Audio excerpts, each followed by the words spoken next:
Thank you for the opportunity to address you today. It's truly an honor. I've been thinking a lot about death lately, not in a morbid or obsessive way, but with the awareness that it is life's certainties, possibly the only certainty. Thus, it doesn't scare me or cause me any angst. Instead, my recent thoughts on the topic have focused on making sure I live my truth each and every day, so that when the certainty of death presents itself, I have no regrets. And I'm left with nothing undone or unsaid.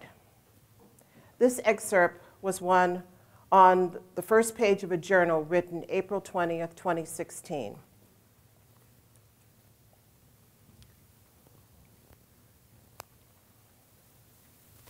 Let me paint you a picture of the person who wrote that excerpt. She was exceptional in every way. Too many ways for me to even adequately portray here. She was smart. So smart that she skipped 2 grades before high school. By the time she was 25 years old, she was a college professor. After earning a Master's of Science degree, plus a dual-titled PhD in sociology and gerontology, the first student to do so at Purdue University, and both summa cum laude. She later went on to earn a master's degree of public health from Johns Hopkins, also summa cum laude. While doing that, she was weekend caregiver for her older brother, whom she just so adored. He was wheelchair-bound as a result of multiple sclerosis. She was a prolific writer.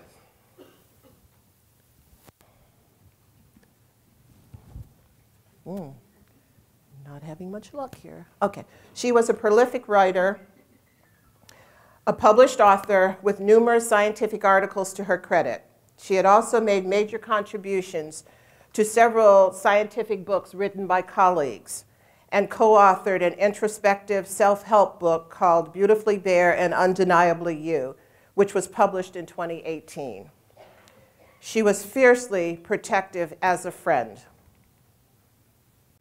She had an impressive career path that led her to her work as a lieutenant commander in the United States Public Health Service and a well-respected epidemiologist in the Center for Disease Control. Okay. We shared a love of travel. Over the course of 10 years, we had vacationed extensively throughout the Caribbean and traveled to over 20 foreign countries on 3 continents. She planned to share her love of travel right away with her child, who had a passport at 2 weeks old. Shalon had a passion for women's health. She was dedicated and committed to health equity. She saw inequity wherever it existed, was not afraid to call it by name, and worked hard to eliminate it. Doing good work was very important to her. She vowed to create a better earth. She had just launched a consulting firm named Inclusivity Standards to empower first-generation college girls prepare for college and enable businesses and schools to embrace inclusivity. She was a devoted and proud mother of her exceptional little girl. She was a mother who was denied the opportunity to raise her daughter, the daughter she so desperately wanted, and the chance to live a long, long, rich life. I'm referring to Shalon Maureen Irving. Shalon was my middle child and my only surviving child. Shalon was a curious child, a phenomenal woman, and an amazing daughter. She was my heart. She was my best friend. She was my shiro. We talked every day, most times 5, 6 times a day. When we weren't together on the phone, we were texting or we were on Hangout. We got through the death of my sons and her brothers together.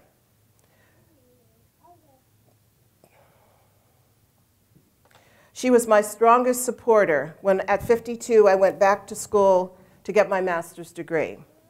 She kept me from jumping off the ledge and going off on the deep end more than a few times, especially when it came to mastering statistics, which I still haven't mastered.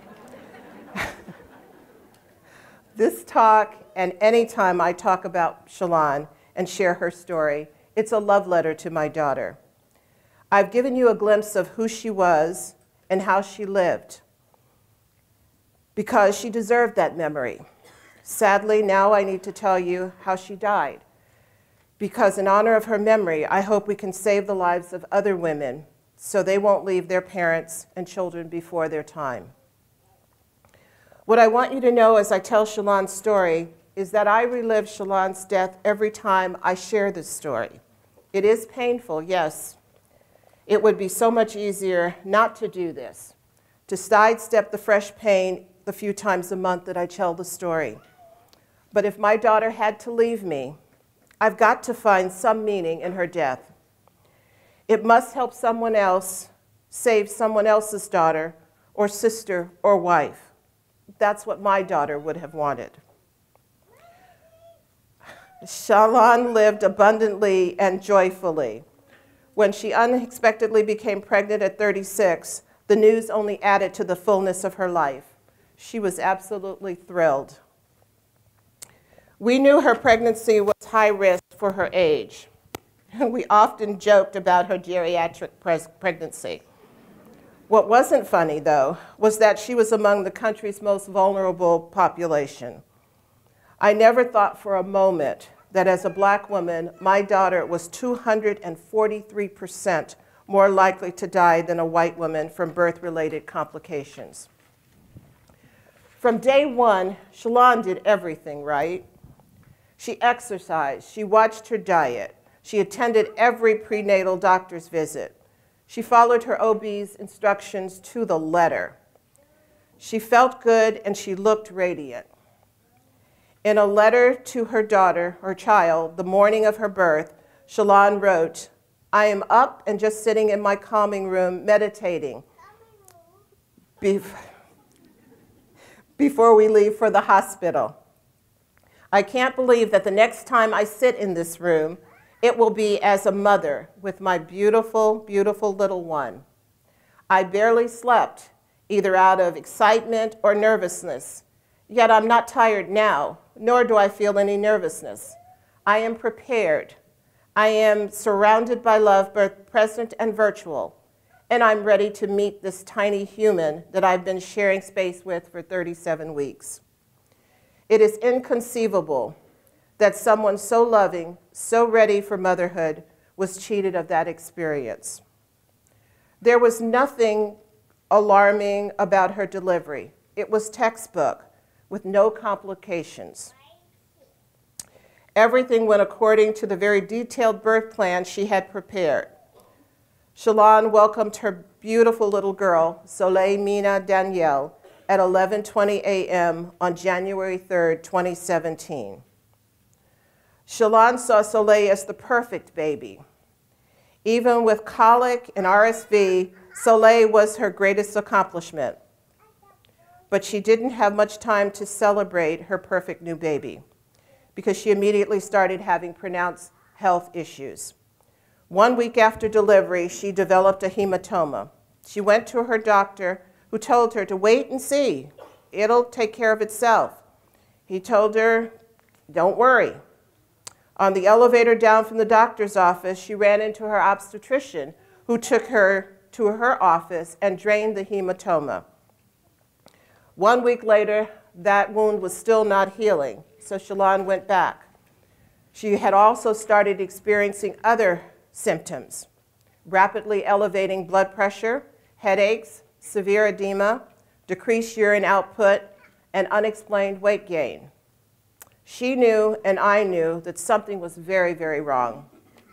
Yet, despite frequent touches with her healthcare system during this period, her complaints were not adequately addressed. The medical personnel didn't look beyond the symptoms to see the danger lurking in the background. They attributed her symptoms to being a variation on the norm. She's fine, don't worry, and sent her home. I later found out that the doctor she saw had written in her chart, poor pain management, as if the fact she was there complaining of pain was her fault and she needed to learn how to manage her pain better.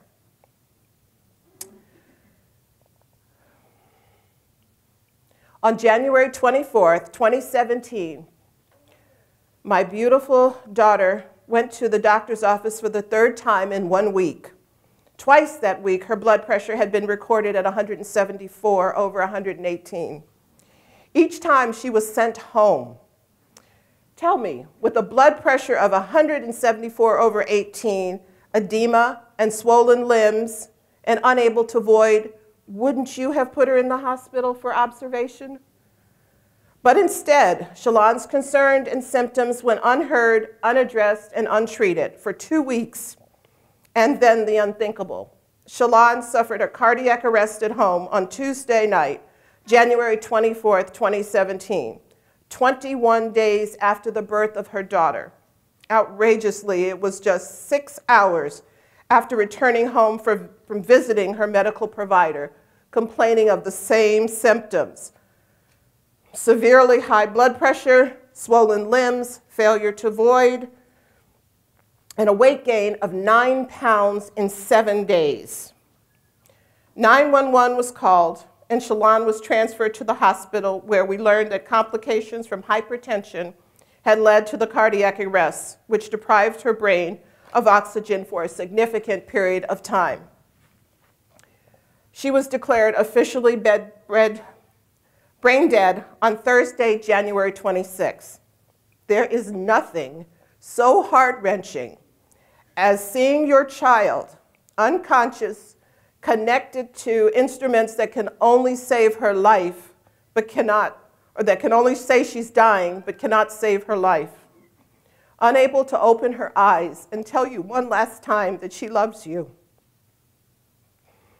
Even with the dismal diagnosis, I could not let her go. I just could not. Thursday evening, my cousin came to the hospital with a medical directive she had found in Shalon's drawers and files. I had been keeping a bedside vigil at the hospital. In the directive, there was a paragraph that was handwritten by Shalon. The last line of that paragraph shattered my heart. She wrote, "Mommy, I will fight hard, but if there is no hope, please let me go." But I couldn't. I just couldn't. My bedside vigil continued.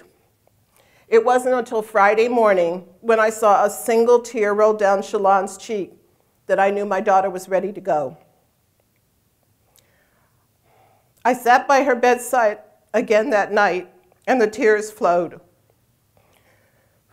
Then on Saturday morning, January 28th, 2017, at 8:59 a.m., with both her father and me at her bedside, life support was removed. 14 minutes later, she was gone. Imagine the many gerontology breakthroughs, health miracles, epidemiology victories, and social achievements that won't happen because Shalon's medical providers did not listen to her and adequately address her cries for help. This 36-year-old, beautiful, vibrant, brilliant woman of color who went to her healthcare workers again and again in distress and was dismissed each and every time. Even Shalon's many advantages, her BA in sociology, her 2 master's degrees, her dual-titled PhD, her CHES certification, her membership in the Epidemic Intelligence Service, her work as an epidemiologist, her gold-plated insurance, her rock-solid support system. None of that had been enough to ensure Shalon's survival. Shalon deserved better. I deserved better. Soleil deserved better. She deserved to know her mother. She deserved to have that amazing woman at her side as she grows up. Today, Soleil Mina Danielle is 26 months old. You would think she was 26, though, talk to her. And she's transitioning from a toddler to a little girl. Each day starts with a good morning to mommy's picture on the wall. In fact, Soleil smiles when she sees any picture with Shalon in it. And to me, it's like Shalon looking in the mirror, because Soleil's smile is every bit as brilliant as her mom's. I only wish Shalon were here raising Soleil and guiding her life. I never meant to be the one on the front lines, raising a spirited, which I can think of other words, little one who is ramping up her energy and excitement for the world. I thought these would be my quiet years. Instead, every day is filled with at least 152 why. I had planned to be that indulgent grandma on the sidelines, watching my daughter and granddaughter grow together. But since that can't happen, I will take Soleil as far as I can and give her the life that her mother would want for her. We will travel. She will learn to swim, go rock climbing, and camping. She will learn foreign languages. She thinks she's almost mastered English right now, but she's taking French too. She will learn to play the piano. Her grandfather has already bought her an electric piano and gives her lessons. She will continue with ballet lessons. She has her first recital in May. We'll go to Broadway shows and expand upon the shows we've already seen in Atlanta.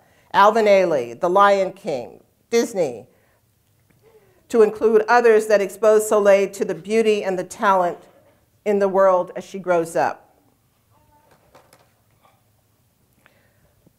I know that Shalon's love will help me raise Soleil as the loyal, loving, bright, joyful individual her mother was, the kind of person who makes the world a better place and more equitable place to live. I will keep Shalon in my heart every day and every step of the way. Shalon was truly a remarkable woman, a phenomenal daughter, and the consummate professional. Though her legacy remains, the pain of losing her is still agonizing. Many days are still filled with excruciating and almost unbearable pain and unrelentless sadness. I can personally attest to the saying, the deeper the love, the stronger the grief. Nights were and still are the loneliest times for me, and many a night I still don't get to sleep. I miss my baby girl. I miss our conversations. I miss her laughter. I miss her smile. I miss her hugs. I miss her love. Always thinking of others, Shalon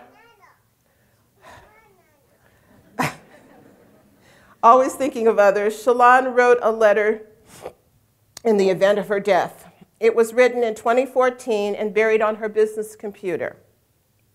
Strangely enough, my niece found it the evening after Shalon's memorial service. It was a beautiful letter. And at first I thought my niece had written it to ease my suffering. But I knew in my heart once I read the salutation that Shalon had written it. It was addressed to Beulah Bear, and no one on this earth calls me that except Shalon. I'll read you just the last paragraph. Mommy, I am sorry that I have left you. On the particular day that I am writing this, I have no idea how that may have occurred, but know that I would never choose to leave you. It troubles my heart deeply that you are grieving. I know it seems impossible right now, but please do not let this break you. I want you to be happy and smile. Little chance of that when I was reading that letter. I want you to know that I am being watched over by my brothers and grandma, and that we will all be watching over you. Please try not to cry. Use your energy instead to feel my love through space and time. Nothing can break the bond we have, and you will forever be my mommy, and I your baby girl. I love you for always. Lon.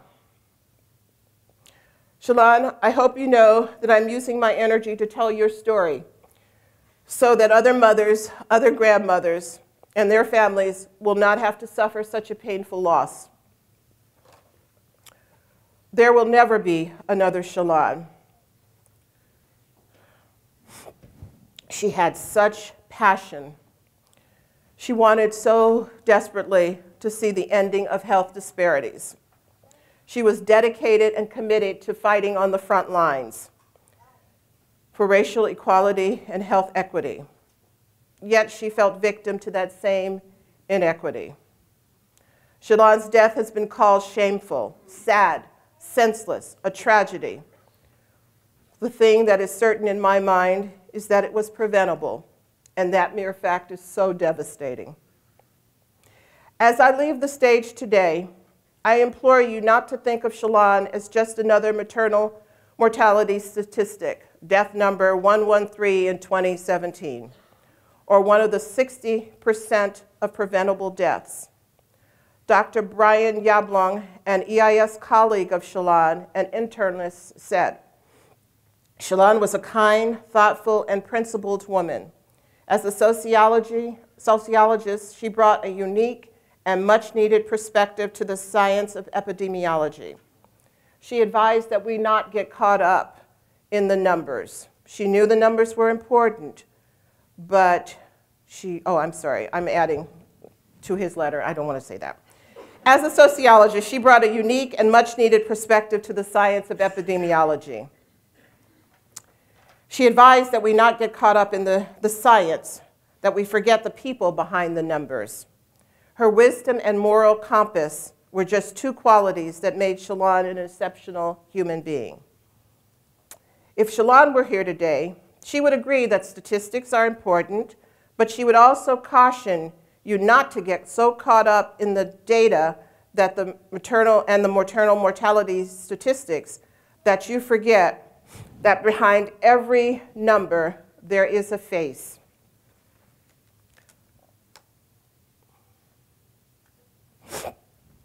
The face of a woman who is loved, the face of a woman who has so much to offer the world, the face of a woman who will not get the opportunity to raise her baby.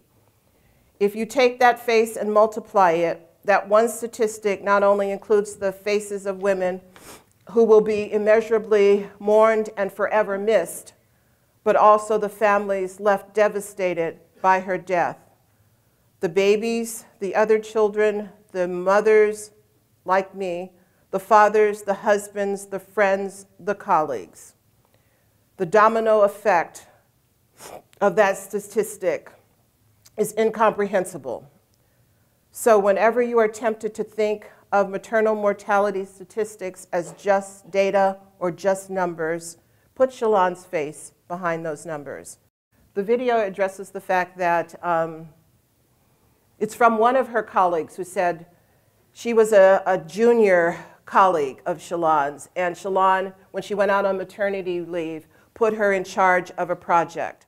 Shalon told her she trusts her inherently.